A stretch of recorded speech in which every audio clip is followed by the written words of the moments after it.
दीनबंधु दीनानाथ दीनबंधु दीनानाथ दीनबंधु दीनानाथ दीनबंधु दीनानाथ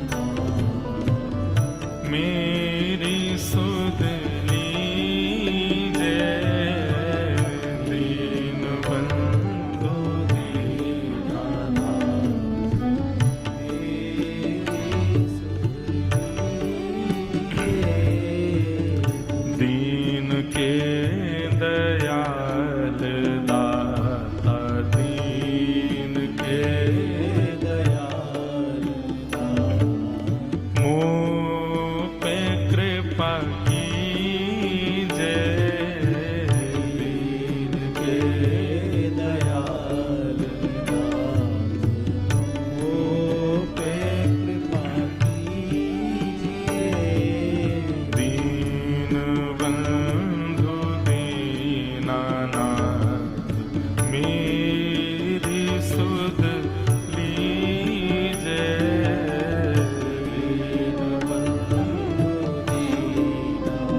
भगवान जो अजगर के गुण देख रहे हैं वो सारे गुण इस पंक्ति में लिखे हुए हैं और ये वास्तविकता है। हम इस वास्तविकता को स्वीकार नहीं करते, एक अवास्तविकता है उसको स्वीकार किए बैठे हैं। पर वास्तविकता तो यही है। श्री मलुकदास जी महाराज कह रहे हैं क्या?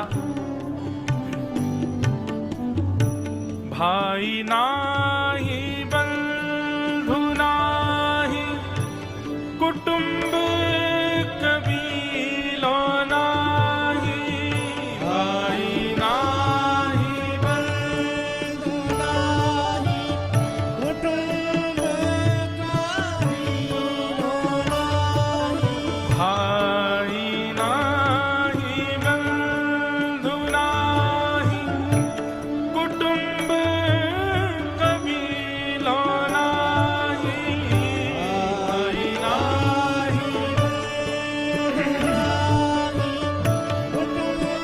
कोई अपना नहीं है।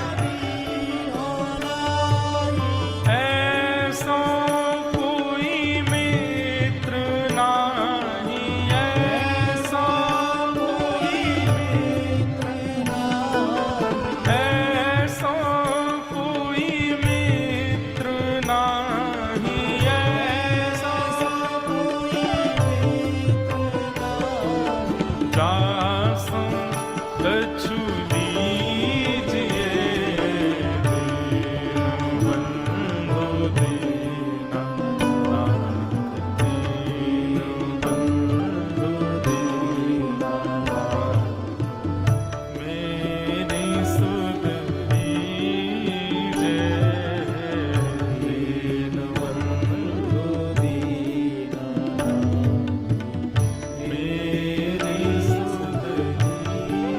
संसार में बंधुओं सब लोग स्वार्थ लाग करहीं सब प्रीति, सुर नर मुनि जन की यह रीति। सबकी एक ही रीति है, सब आपसे स्वार्थ से जुड़े हुए हैं। क्षमा कीजिएगा मैं कुछ अटपटा बोल दूं तो, पर आप सब लोग प्रणाम करते हैं, आप सब लोग हाथ जोड़ते हैं, सब लोग वंदन करते हैं, अच्छा है। लेकिन कल को केवल कोई व्यक्ति इतना भर कह दे महाराज जी अपने कक्ष में पीते हुए पकड़े गए और चाय कहना भूल जाए, महाराज जी अपने कक्ष में पीते हुए पकड़े गए, चाय कहना भूल जाए, करोगे प्रणाम? कैसा संसार है। इसलिए हम तो भैया पहले से ही अपने आप को निश्चित करके रखते हैं, कोई कितनों लंबी दंडवत कर ले, अपने अस्तित्व को समझो। आपकी एक चूक या आपने चूक नहीं भी करी, किसी ने आपके बारे में कुछ कह भी दिया ना, तो सामने वाले के चित्त में आपके प्रति अविश्वास, कुविश्वास ये 2 क्षण में जन्म लेगा। ऐसा संसार है। मैं आपको क्या दोष दे रहा हूं, मैं खुद भी मेरे सामने भी अगर किसी के प्रति कह दिया जाए तो मेरे चित्त में भी ये भावना आ जाएगी। परंतु बंधुओं, आध्यात्मिक स्थिति जीवन में आती है तो आप कान के कच्चे नहीं रहते। फिर ये बात आप सही नोट कर लीजिएगा। जब व्यक्ति आध्यात्मिक हो जाता है तो वो उसके भरने वाले कान कुछ भी कहें पर वो विश्वास नहीं करता। ये मैंने अनुभव किया है। वो तभी विश्वास करेगा जब स्वयं परख ले या जान ले। और नहीं तो एक और बात बताऊं, आध्यात्मिक व्यक्ति की एक स्थिति और होती है, किसी के प्रति यदि उसकी विश्वास है, किसी के प्रति उसका प्रेम है और उसके बारे में कोई यदि कोई कुबात कहे तो वो आध्यात्मिक यदि है तो उसकी स्थिति पता क्या होती है? भले ये दोष हो उनमें, पर मेरा प्रेम जिस भाव से है वो भाव मेरा रहेगा। वो अपने भाव को निष्ठुर नहीं होने देता। और निश्चित ही ये भाव उसके प्रति करवाने वाले भी ठाकुर जी ही हैं चित्त में, क्योंकि ठाकुर जी ही एकमात्र ऐसे हैं जो सबको स्वीकार करते हैं। नहीं तो संसार में तो एक बात कह दी जाए तो सब लोग आपकी निंदा करने लगते हैं। कोई अपना नहीं है यहाँ पर। आप एक काम करो, मेरी माँ है, मेरे पिताजी, मैं इनसे बहुत प्रेम करता हूँ, मेरे भाई बंधु ये मेरे सब अपने हैं। अच्छा, क्या करते हो? जॉब करते हैं। कितना कमाते हो? 1 लाख रुपए महीने कमाते हैं। घर बैठ जाओ, कमाई धमाई सब बंद कर दो, कुछ मत करो, 6 महीने के लिए घर बैठ जाओ।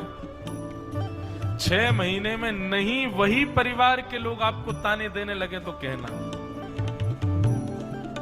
किसी काम के नहीं रहोगे तो फिर किसी को प्रिय नहीं लगोगे। बंधु महाराज जी, आपने भी कभी सुना तो होगा, पर हमारे सुनने में तो बहुत बार आता है। कई लोग आते हैं, आकर के कहते हैं महाराज जी कोई पंडित जी बताइए। मैंने कहा क्या करवाना है? बोले कि महामृत्युंजय का पाठ कराना है। मैंने किस लिए कराना है? बोले हमारी माता जी बहुत वयोवृद्ध हो गई हैं, अब उनसे चला फिरा जाता नहीं। हमने सुना है कि महामृत्युंजय का पाठ कराने से या तो व्यक्ति ठीक हो जाता है और या फिर भगवत धाम को ही प्रस्थान कर जाता है। मैंने कहा आपकी स्थिति क्या है ये बताओ। अब महाराज जी इतना कष्ट पा रही हैं बेचारी, कहां तक सेवा करें? ठीक भी हो जाएंगी तो भी कष्ट में ही रहेंगी। हम तो चाह रहे हैं भगवान कृपा करें वो सुखी सुखी चली जाएं। कैसे सोच सकता है कोई? ऐसे लोग भी हैं संसार में। इसलिए भाई नाही बंधु नाही कुटुंब कबीलो नाही, भाई नाही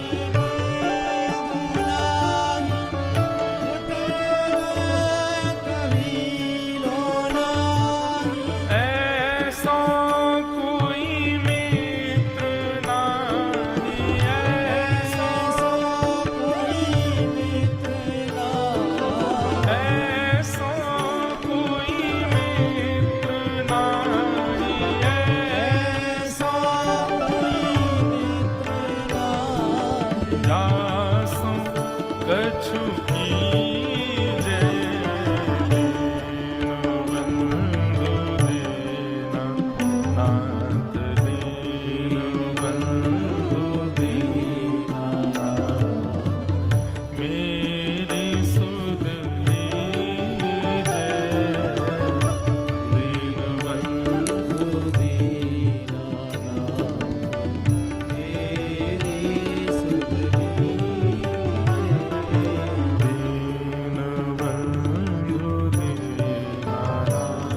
अंतिम पंक्ति में क्या कहते हैं श्री मलुकदास जी महाराज? बहुत सुंदर भाव। कहता मलुकदास छोड़ दे वीरानी आश, कहता मलुकदास छोड़ दे वीरानी आश, कहता मलुकदास छोड़ दे वीरानी आश, कहता मलुकदास छोड़ दे। किसी और से आशा मत करो, केवल साचो नाम तेरो दाता, साचो नाम तेरो दाता, साचो नाम तेरो दाता, साचो नाम तेरो दाता, और किसको लीजे दीन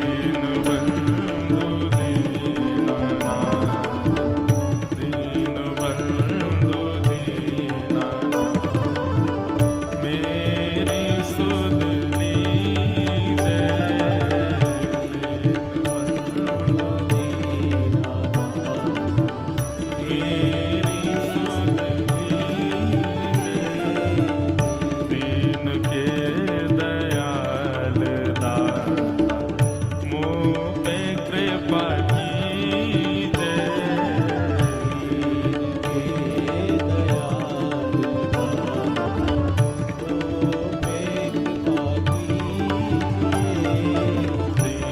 दीनबंधु दीनानाथ मेरी सुध लीजय।